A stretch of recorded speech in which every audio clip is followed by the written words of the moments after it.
هو طرق الحاجه قال لها اشكاليه المذهب. انا نسميها المذهب، ما نسميهاش اشكاليه لانه لا اعتبرها اشكاليه. هذا اولا. وبعدين قال في الفيديو رقم 6 دقيقه 3 دقائق و50 ثانيه، قال الاباضيه ليسوا اقليه في الجزائر. ما هذه الاشياء اللي خلات الاباضي ما يقدرش يكتب، والاباضي عنده الهندسه المعماريه تاعو، والاباضي ما يتزوجش بزاف مع الاجانب. ما هاي الاشياء كلها تندرج ضمن الاقليات في العالم. الاقليات في العالم هكذا تحافظ على نفسها بهذه الاشياء. مش كي نقول لك المصابي ما يقتلش، مش يعني نقول لك معصوم ولا الانسان الاخر عنده الاستعداد للقتل. انا ما قلتش هكذا، انا راني نهضر على قضيه معينه. الاباضي ما يقتلش علاه لانه اقليه، والاقليات في العالم روح شوف المسيحيين الاشوريين مثلا في العراق ما يقدروش يديروا مشكله، ما يقدروش على خاطر اقليه. وتلقاهم عندهم الاحياء تاعهم، عندهم اماكن العباده تاعهم. هذا هو منطق الاقليات في كل العالم.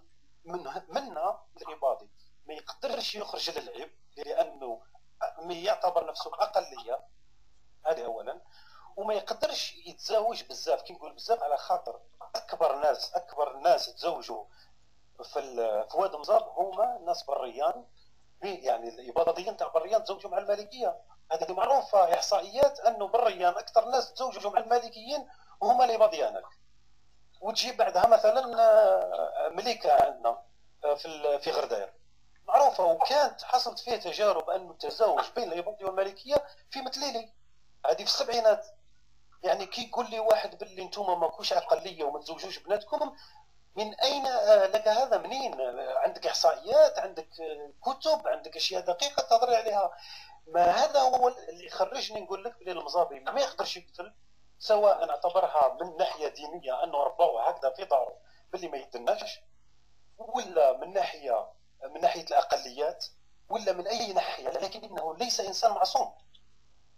ليس انسان معصوم. انا مانيش نقول هذا كي نقول لك ما كاينش مصابي حركي، مانيش نقول لك باللي فلان ولا فلان حركي. نو، انا هنا راني حاب نتحاور مع السي احمد شويشه لانه من المنطقه، ومانيش حاب نخلق اشكاليه جديده، مانيش حاب نخلق اي اشكال ولا مع اي جهه، بس باش نكون يعني واضح. ونأكد لك باللي انه اكثر ناس نحتك بهم هما المالكيه تاع المنطقه، وانا يعرفوني الناس في البلاصه. ديجا انا غادرت المنطقه وانا في عمري 15 سنه. هذا مكان، هذه الفكره ان شاء الله تكون وصلت. لا كملت. لا استاذ احمد، الله يحفظك، خلي عليه يكمل الفكره تاعك.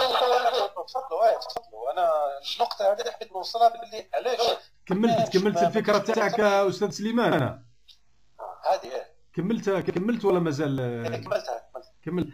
تكلمت درك على بريان، مادام راه الحديث على بريان، قلت باللي تزاوج حدث بين يعني الاخوه الاباضيه والمالكيه، معنى انه الامور يعني عاديه بين الاباضيه وبين بين المزابيه هكذا.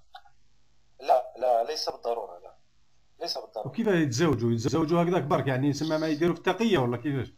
لا كي نهضروا على المجتمع الاباضي احنا نقولوا بلي مزابي. لا، المجتمع الاباضي راهو تيارات مختلفه، راهو افكار. والمجتمع المالكي ثاني في بريان ولا في قراره ولا في غردايه راهو تيارات. المجتمع الاباضي وهضرت شوشان على الشيخ بيوض. الشيخ بيوض هو رائد الاصلاح، مجدد الفكر الاباضي. مثلا قاد تيار اصلاحي بمعارضه المحافظين. فيه ناس محافظين على المذهب وعلى الافكار مازالهم موجودين. في تيار اصلاحي بعدين طلع تيار سني، بعدين طلع تيار جماعه الدعوه والتبليغ مثلا. هذا كي تشوفه تقول تشوف واحد من باكستان ولا لا. يا اخي سليمان، احنا رانا نحكيو على الفتنه نتاع بريان، نحاولوا انه نشرحوها، نحكيو على الاسباب تاعها، ونحاولوا اننا نجد الحلول في النهايه. احنا رانا نحكيو على فتنه بريان. تكلمت في البدايه قلت باللي هذا الناس يعني هذا الاخوه، يعني هذا بن زايط وهذا الاخ كروشي قتلا على سبب الهويه نتاعهم. الان راك تاكد لي بانه وراك تقول باللي صحابك مالكيه، اكثر اعز الاصدقاء نتاعك مالكيه، راك تقول باللي في بريان التزاوج بين المالكيه وبين اسمه حتى الاخ احمد ثاني ايضا راه يقول في نفس الكلام. اذا المشكله وين راها؟ انا نقول لك المشكله وين راها. هل المشكله بين المذاهب؟ راك تقول لي الان باللي المزابي ما يقدرش يقتل، وفي في الدين الاسلامي انا نعرف حديث نتاع الرسول صلى الله عليه وسلم يقول لك: من اعان على قتل مسلم ولو بشق كلمه جيء به يوم القيامه مكتوب على جبينه آئس من رحمه الله. هذا راه دين، يعني انا خذيته من الصغر تاعي، بمعنى انه اي انسان محرم عليه القتل، يعني مش غير المزابيه. يعني لما تقول لي انت مزابي ما يقدرش يقتل، ما فهمتش انا الرساله اللي حبت توصلها من خلال هذا الميساج. كي تقول لي الحديث هذا حديث نظري لا مش تطبيقي. نظريا الحديث هو يقول هذا، تطبيقيا الإباضي ما قتلش. تطبيقا تشوف ما قتلش لا في الفتنه هذه تاع بريان، لا في الفتنه اللي سبقتها يا اخي كانت في مارس 2008 راهم قتلوا ثاني عيسى الداغور وعلي العساكر، هما اباضيين ثاني بصح ما قتلوش ما قتلوش. المهم هذه وحده، هذه نظريا انا قلت لك ماشي معصوم، لكن من نظره العقليه للغير ما يقدرش يروح للعيب. هذه واحده. هضرت لي على التزاوج، انا قلت لك باللي المجتمعات ماشي كيف. انا مثلا انا نقدر غدوه نتزوج وحده ملكيه، وهذا احتمال كبير يعني، واصحابي كلهم يعرفوا هذا احتمال كبير جدا. فهمني. وكاين عيله مثلا في بريان ولا في القراره، مثلا السي احمد شوشان يروح لواحد يباضي في القراره يقول له انا عندي طفل الله يبارك حاب يتزوج بنتك. بصح السي احمد شوشان وعلى باله اللي من راح لواحد متفتح يباضي متفتح وما عندوش مشاكل يعطيها له. فاهم؟ كاين عائلات متفتحه، كاين طيارات فكريه، كاين ناس محافظين، كاين ناس جامدين عقليا. ما راناش نهضروا على بها كي نقول لك تقول لي شكون اللي قتل، نقول لك مجرمين. صح. مانيش حاب ندخل الناس في كفه واحده. صح. هذا ما كان. ممكن تفضل سي احمد تفضل. تفضل سي احمد. شوف انا نقول لك حاجه بالنسبه لهذا التناول يفكرني بالقضيه اللي وقعت فيها انا مع القياده العسكريه. يعني على بالك كاين مسائل فيها وجوه للحق، كاين مسائل فيها وجوه للحق.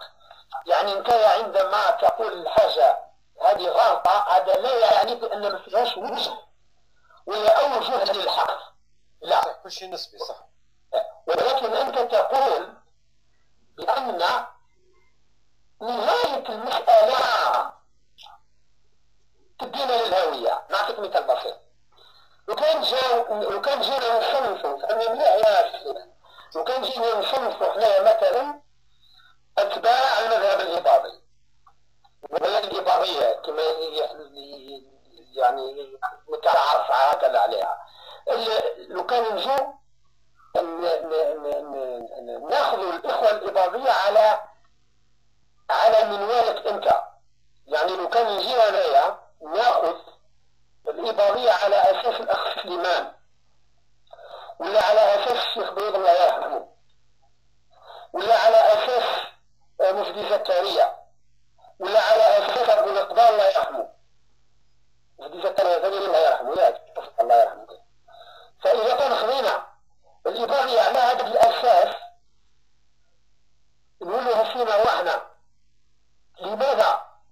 لان هؤلاء الناس ما تخافش عليهم ابدا، حتى لو كان ما جاوش الاباضيه. هذول الناس ما نقولوش يعني نقدروا نخمس بان هذول الناس عندهم رشد يسمح لهم انهم يقدروا ويقيموا الامور على وجهها الصحيح، عمرهم ما يقعوا بخطا. لكن المشكله وين؟ المشكله اننا نتكلموا عن الاباضيه ولا على المالكيه ولا عندما نتكلموا على اي نوع من التجمع هكذا اللي يجب تجمع فكري. رانا المشكله اننا نتكلم على شرائح فيه. في النهاية دائما المشاكل الكل يديروها. المشاكل عمرهم ما يديروها الناس اللي عندهم راس. يعني انت لو كان تروح، نعطيك مثال بسيط، تروح تناقش يا سليمان، تروح تناقش اي واحد من الملكيه في بريان، في غرداء، في القراره، في الصين ولا في الهند، وتقول له باللي يعني القتل على الهويه على هذا الاساس، هل تتوقع بان اي انسان يقول لك ايه صحيح؟ لا ابدا. ولكن المشكله وين؟ المشكله تعود موجود في الاصول، ولا في الفكر، ولا في الوجدان تاع الانسان. ونشوف هذه القضيه. مثلا نعطيك مثال بسيط.